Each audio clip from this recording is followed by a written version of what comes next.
Okay, so thank you guys for having me. Thank you. Just go ahead. So just real quick about my background. I went to school for structural engineering, obviously in the U.S., and I liked construction before it was cool. Ever since I was a kid, I grew up behind a farm. Personally, I just saw tech as an opportunity to advance my career. Like Alan said, I'm pretty young in terms of my experience, and given that the industry is so filled with the need for experience, I saw tech as an opportunity. I didn't study computer science, not from San Francisco. I know in the U.S., I'm from what we call the Midwest, which is seen as more traditional. It's not the East Coast with like New York and Boston, and it's not the West Coast with San Francisco or Seattle. And then without disruption in life, where would we be? Like, what would not be here if it wasn't possible? So for a little bit of context on Reliance Interiors, we're a subcontractor in Atlanta, Georgia, which is in the U.S. It's in the southeastern part of the country. The main scopes of work that we perform are exterior and interior framing, both load-bearing, non-load-bearing, the drywall, millwork, casework, doors, and hardware. And I just want to apologize for any U.S. speak. I know I said shop a lot, which is referred to our manufacturing facility or warehouse. So if I use any words that you guys aren't familiar with, you can let me know. So offsite construction in the U.S., this is estimated by state. This was a report from FMI in 2018. So one of the biggest leaders is Texas and Louisiana, which is right down here. That's mainly because of the oil and gas industry. A lot of offshore, oil platforms out in the Gulf of Mexico. So there's obviously a lot of things that are done offsite. And of these percentage numbers, these are kind of the breakdowns of what people are doing. So prefabrication is mainly just a single trade performing something. Then there's modularization, offsite multi-trade, which typically we call either it's bathroom pods or MEP corridor racks, or even head walls within hospitals. And then pre-assembly is, again, just a single trade, pre-assembly some things, maybe wiring up a couple boxes or doing some things with the fire alarms, things of that nature.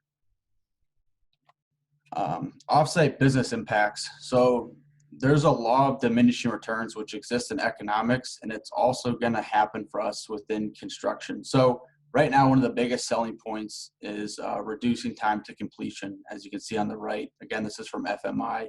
This is on a scale of like 1 to 5 in terms of effectiveness rating. So reducing time to project completions at 4.3 roughly. But eventually, people are just going to expect projects to be completed faster and faster and faster until it's no longer really necessarily a selling point. They'll just say if you don't do any form of offsite, you can't even compete. So you're kind of rendered useless at that point. So what does a decade look like when we can no longer say that, hey, we can complete your project 5 months faster, because owners are just like, I want it done 5 months faster. It's kind of like the whole Amazon Prime situation. Getting packages used to take 2 weeks. Now it's a week.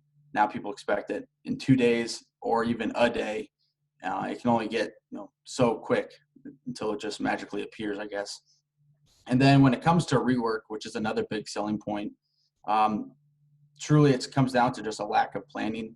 With a lot of traditional construction, we just leave it up to we'll figure it out in the field, and it's kind of like fighting any health battle or illness, really.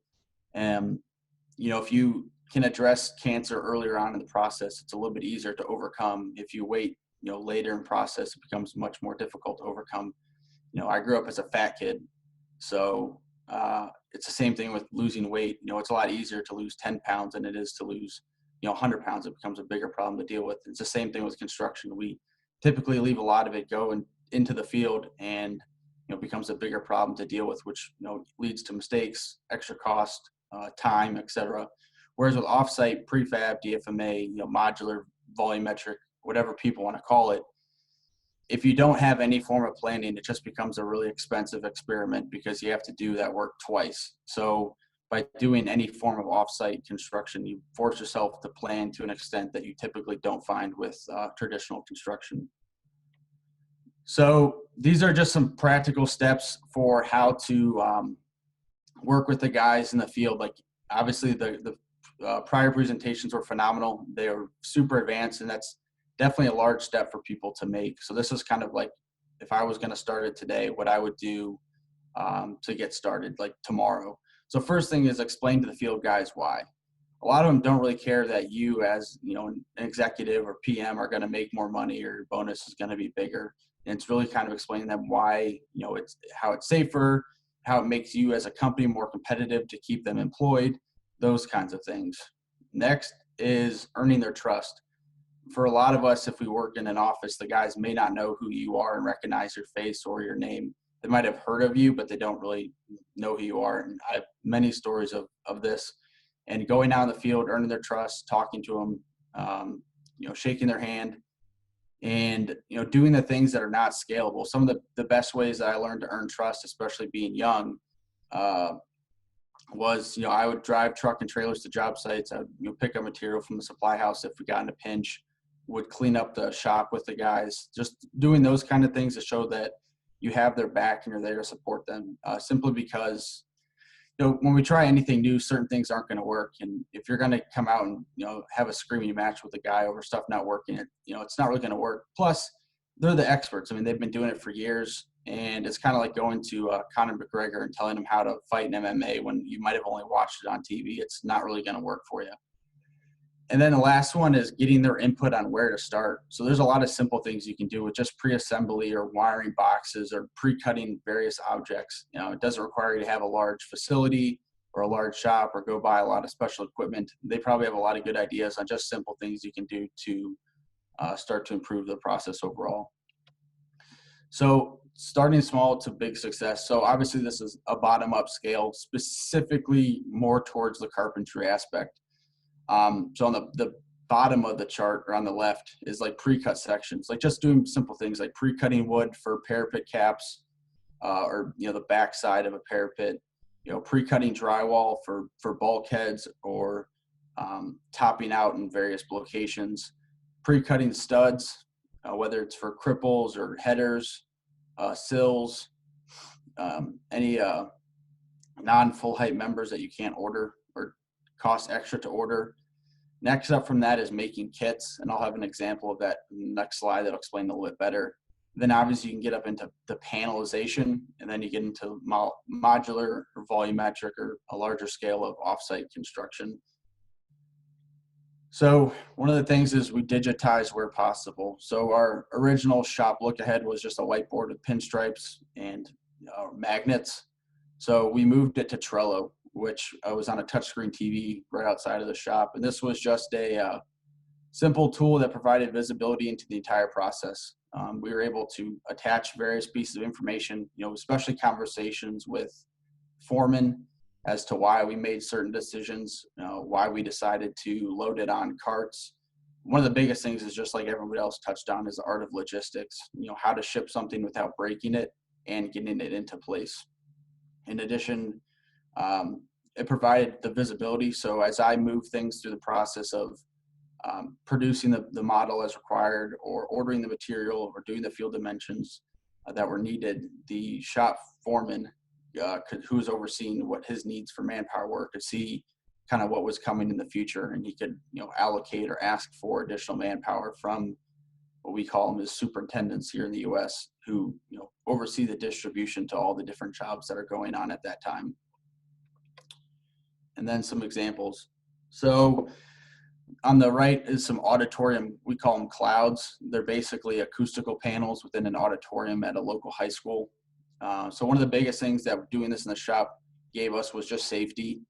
They're about somewhere between 20 and 23 feet off the ground, which I think is about 4 to 5 meters, maybe a little more than that.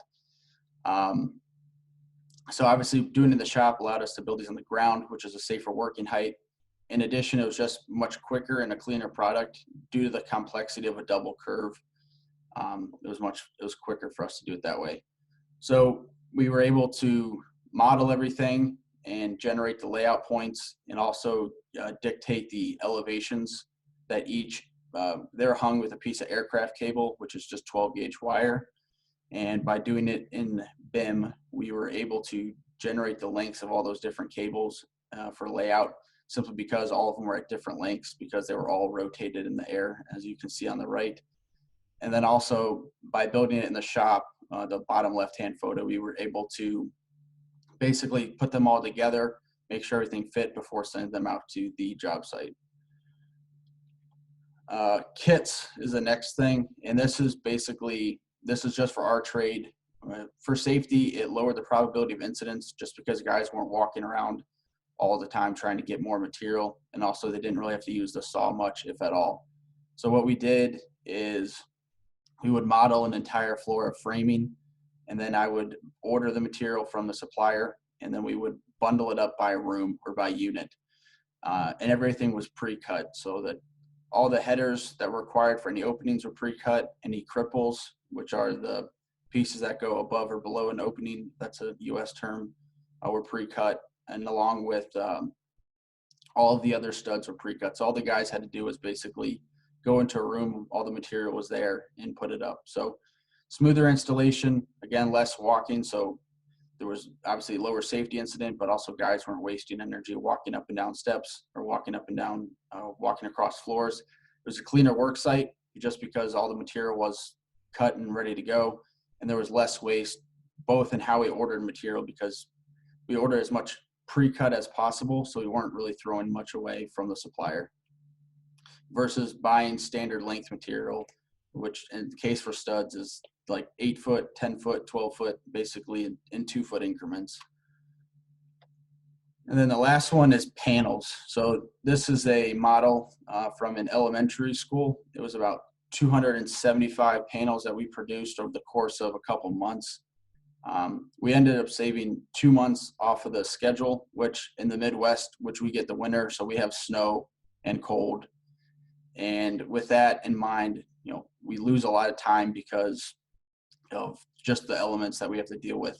So we save 2 months off the schedule in the winter, which saving schedule time is good, and it is good anyways, but when you can do it in the winter, it's even more impressive just because of temperature restrictions with applying certain materials. Saved about 25 man days of labor. And then in addition to that, we had less material waste because, again, of how we ordered everything directly out of the model. There's, again, lower material cost because of how we ordered everything out of the model. And we had less manpower on site than initially was expected. And in addition to that, it was obviously coordinated with all of the other trades that were involved at the time. And so this is obviously just an example of it. The photo on the right is from October 1st of 2019 at 9:08 a.m. And then the photo on the left is from October 2nd, 2019 at 3:22 p.m. The reason the sheathing was left off, there's a product, it's called a drift clip made by Clark Dietrich, which is, I don't know if they're over in Ireland or over in the UK. They are the metal stud supplier, and they have a product called Drift Track that allows you to basically make the clip connection back to the structural steel behind the wall. The challenge is a lot of projects here in the Midwest still are traditional, like design, bid, build projects, and doing prefabrication is never really done with the design is never designed with prefab in mind. So we're just, you know, getting the job and then coming up with what we can make in the shop after the fact. So because of that, you know, we're usually behind the 8 ball with a lot of things. So we have to leave the sheathing off, as you can see right here, to make the deflection clip connection back to the structural steel. If you get involved earlier in the process, you can have the iron workers or the steel erectors weld on a drift track, which is a special connection where you can make it behind the wall without having to leave the sheathing off. In this case, there's no fluid applied or AVB or air and vapor barrier waterproofing. This was a spray foam installation that we were going to do on site, but we had provisions to do it in the shop if the weather in the winter required it. And then, so overall, we basically just use maximize offsite construction to reduce on-site headaches. So this is just a simple model of a performing arts center that we're working on currently.